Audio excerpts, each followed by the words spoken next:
Key Glock just told Yo Gotti he ain't welcome in Memphis no more. And Yo Gotti, the man who built a $100 million empire off that city, the man whose label CMG literally put Memphis on the mainstream map, just got told by his biggest rival's protege that the city don't belong to him no more. This wasn't some subliminal tweet or a throwaway bar. Key Glock made it crystal clear publicly that as far as PRE is concerned, Gotti's name don't ring the same in those Memphis streets. And when Gotti caught wind of it, that reaction said everything. Because this ain't about two rappers talking crazy online. This is about who really owns Memphis. A war that started over a record deal in 2014, left bodies in the streets, put people in prison for life, and still ain't over. The craziest part? Gotti's own artists are distancing themselves. His camp is splintering. The man who controlled Memphis for over a decade is watching his grip slip in real time, and Key Glock is pulling it away finger by finger. We talking murder. We talking $100,000 bounties. We talking court testimony that exposed things nobody was ever supposed to know. Now rewind. Memphis ain't like other cities. The rap game and the street game been locked together since 36 Mafia. Ran things in the 90s. Loyalty ain't optional here. You're either with somebody or against them, no middle ground. So when young Dolph turned down Yo Gotti's record deal in 2014, that one decision changed Memphis forever. Gotti had everything. CMG, originally called Cocaine Music Group, until 50 Cent told him corporate America wouldn't touch that name, the Interscope partnership, the whole machine. He wanted Dolph on that roster bad. But Dolph said no, because this man was independent to his core. He wasn't giving up his music, his brand, or his paper route empire for nobody. He signed with Empire Distribution, built PRE into a self-sustained label, and proved you could eat in Memphis without kissing Gotti's ring. In a city where Gotti had positioned himself as the gatekeeper, that was revolutionary and dangerous. Because in Memphis, turning down a powerful man ain't just business, the streets take that as disrespect. Gotti wasn't just a rapper. Forbes estimated his net worth around $100 million, with Moneybagg Yo, Black Youngsta, 42 Dugg, ESTG, and later Glorilla and Big Boogie on his roster. When Dolph said no and started competing on the charts, that wasn't just disrespect, that was a threat to the entire empire. Things stayed quiet for a while, then February 2016 hit, and Dolph went on Twitter calling out someone who wanted to sign him, then turned hater. Everybody knew it was Gotti. But the real bomb dropped a week later when Dolph announced his debut album title, King of Memphis, the exact title Gotti had been claiming for years. Dolph just snatched the crown and put it on an album cover. Streets went crazy.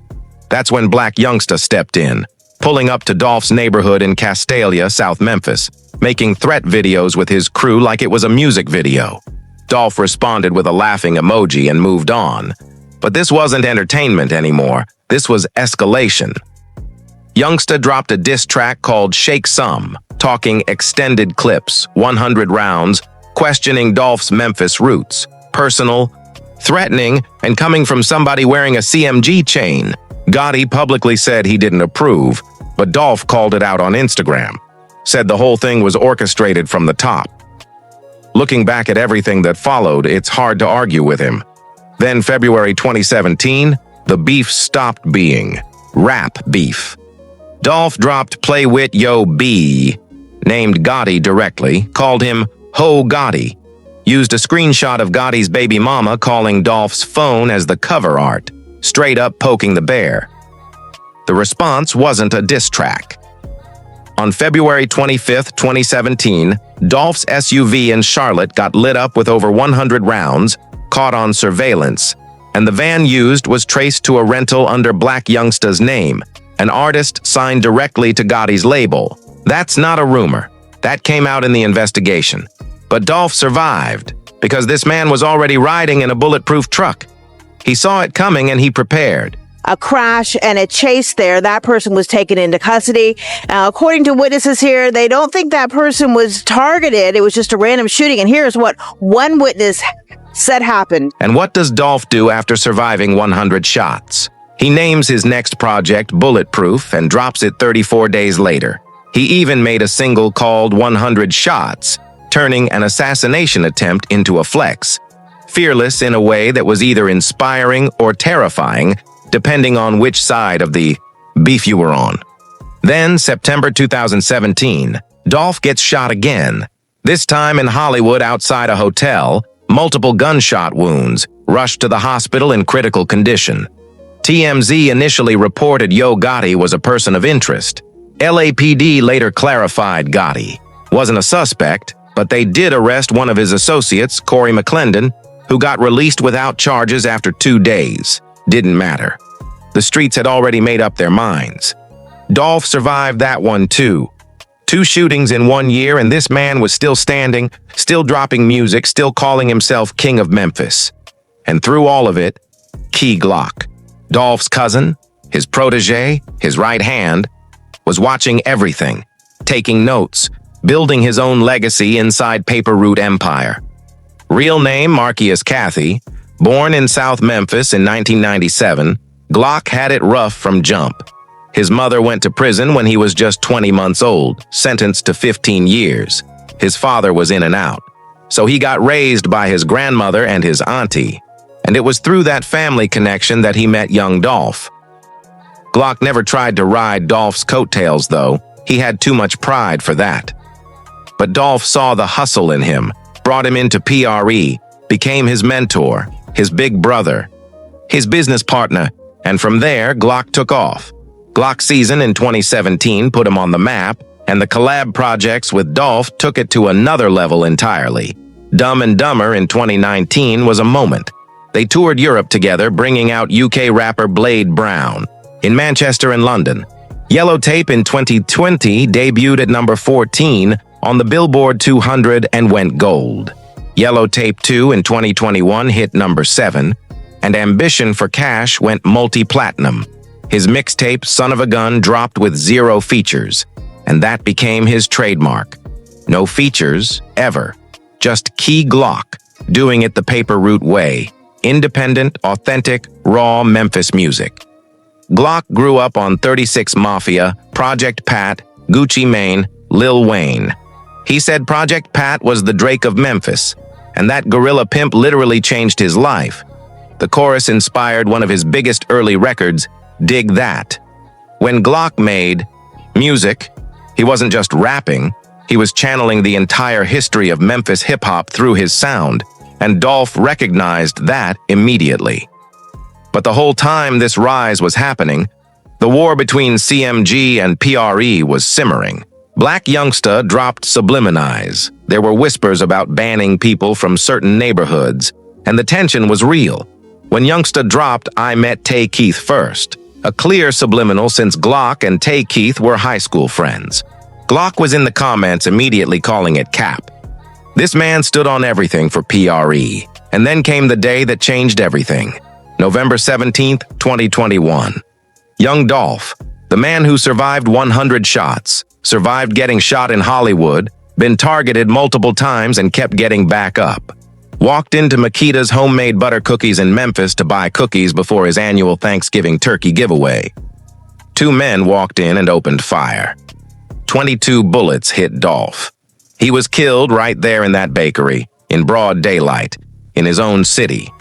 When Key Glock found out, he was on Instagram Live. Fans watched in real time as the news hit him. He stopped talking, cut the feed, went silent, deleted his Instagram, and moved out of Memphis. Key Glock was in pain most of us can't even imagine. He lost his cousin, his mentor, his brother, the person who believed in him when nobody else did. Images surfaced of Glock at young Dolph's celebration of life. The pain in his eyes was undeniable. You could see it eating him alive. He lost multiple family members around that same period too. His father, his auntie, his grandmother. It was like the world was trying to break him. But grief can turn into something else. It can turn into motivation. It can turn into rage. For Key Glock, it turned into both. The 2 shooters were identified, Cornelius Smith and Justin Johnson, who rapped under the name Straight Drop. They were arrested. Justin Johnson was convicted of first-degree murder in 2024 and sentenced to life. But the question everybody wanted answered was who ordered the hit. Enter Hernandez Govan. Prosecutors charged Govan with first-degree murder and conspiracy, claiming he was the mastermind, and the testimony that came out during trial was jaw-dropping. Cornelius Smith took the stand and testified that Yo Gotti's brother Anthony Big Jook Mims had placed bounties on multiple PRE members, actual dollar amounts. $100,000 on young Dolph, $50,000 on Key Glock, $50,000 on PR Wu, $20,000 on Snoopy Bands, $5,000 on Moochie Grape. This wasn't just beef. According to the prosecution, this was an organized hit list with prices on people's heads. Phone records showed dozens of calls between Govan, Smith, Johnson, and Big Jook leading up to and on the day of the murder, a coordinated conspiracy tied directly to the CMG camp. But then it gets even crazier. After just 3 hours of deliberation, in August 2025, Hernandez Govan was acquitted on all charges. Not guilty of first-degree murder. Not guilty of conspiracy. He walked free. Govan's defense attorney called Cornelius Smith a pathological liar who'd say anything for a lighter sentence. No DNA, no physical evidence, just Smith's testimony. And the jury agreed. When that verdict dropped, Key Glock went on social media and posted 7 words that said everything. "My city failed, but what's new?" Then deleted it. But the internet had already screenshotted it. Dolph's family was described as distraught by the district attorney. The disappointment was overwhelming. And that moment right there, that's the fuel behind everything Key Glock has been doing since. His cousin gets killed. The man accused of organizing it walks free. The alleged bounties trace back to his rival label's inner circle. And nobody from the CMG side has ever publicly acknowledged any of it. Yo Gotti never commented on his brother Big Jook's alleged involvement, never addressed the hit list. Radio silence. But if you thought the story ended with the trial, you're wrong. January 13th, 2024, a Saturday afternoon, Anthony Big Jook Mims, Yo Gotti's older brother, the man prosecutors would later allege put bounties on PRE members, was attending a repast at Paranon Restaurant on Winchester Road in Memphis. At 4:15 p.m., gunmen opened fire. Big Jook was hit multiple times and pronounced dead at the hospital, not far from where Dolph himself was killed. Same area, same type of brazen broad daylight shooting. The streets immediately started connecting dots. Was this retaliation for Dolph? Police released surveillance photos of a white Ford Explorer linked to the shooters. But over 2 years later, no arrests, no charges, nobody held accountable. The eeriest part? Big Jook's last Instagram post before he died said to stay alert, stay alive, and watch your back at all times. That was Friday. He was dead by Saturday. After Big Jook's funeral, the security presence was unlike anything Memphis had ever seen. Snipers on rooftops, helicopters overhead, massive police presence. This wasn't a funeral, this was a militarized zone. And when Gotti showed up at the 2025 BET Awards, his security detail looked like a presidential motorcade. Multiple vehicles, armed guards everywhere. This man was moving like the most targeted individual in hip-hop. So now you got the full picture. You understand the history, the bodies, the court cases, and now you understand why when Key Glock said, "Yo Gotti ain't welcome in Memphis no more," it wasn't just talk. It carried the weight of everything we just went through. Because Glock isn't that grieving kid who deleted his Instagram anymore. This man came back. He dropped Proud as a tribute to Dolph that hit the Billboard Hot 100. He released Glaucoma 2. Then in 2025, he signed with Republic Records, his first major label partnership, while keeping Paper Route Empire fully intact. He dropped Glaukelli, an 18-track zero-features project that debuted at number 8 on the Billboard 200, 34,000 units first week, over 37 million streams. He went on a 21-city sold-out tour. By early 2026, he was already back in the studio with the next album finished. Key Glock didn't just survive the war between CMG and PRE, he's winning it. He runs Paper Route Empire. He keeps Dolph's name alive through music, charity, and culture. Glockelli had producers like Tay Keith, DJ Paul from 36 Mafia, and King Wonka injecting that heavy southern bounce. The title itself an homage to Tupac's Machiavelli era. Reinvention, resilience, rebellion. Just like Pac, Glock was channeling personal loss and street reality into something powerful. 2 words to Wonderland magazine said it all. Highly respected. The music spoke for itself. By March 2026, Key Glock was already back in the studio, previewing unreleased music on Instagram. Next album finished, not slowing down for anybody. The message to Gotti is crystal clear. You might have the $100 million empire, you might have CMG, you might have Moneybagg Yo, Glorilla, and Big Boogie on your roster. But the heart of Memphis belongs to PRE now. And what makes Gotti's reaction so telling is that even Big Boogie, a CMG artist signed directly to Gotti, went on camera in early 2026 and publicly said he stays neutral. He told Cam Newton straight up, just because he wears the CMG chain doesn't mean he's getting involved in the beef. He said he's trying to be a CEO, not an OG. If his name ain't brought up, he ain't voicing his opinion. When your own artist is distancing himself from the war on camera, that tells you everything about the state of things. So where does Yo Gotti stand? Here's the real tea. Gotti never publicly addressed his brother Big Jook's alleged role in ordering the hit on young Dolph. Never responded to the bounty list testimony. Never commented on Big Jook's murder. Never engaged with Key Glock or PRE publicly at all. And that silence in Memphis speaks louder than any diss track ever could. Some people call it smart business. Why engage when you've got a $100 million empire to protect? Why say something that could implicate you legally? From a pure business standpoint, that makes sense. But on the street level, silence looks like guilt. Silence looks like fear. And when Key Glock publicly declares you ain't welcome in the city you built your entire brand around and you say nothing back, the streets notice that. The culture notices that. That's the irony.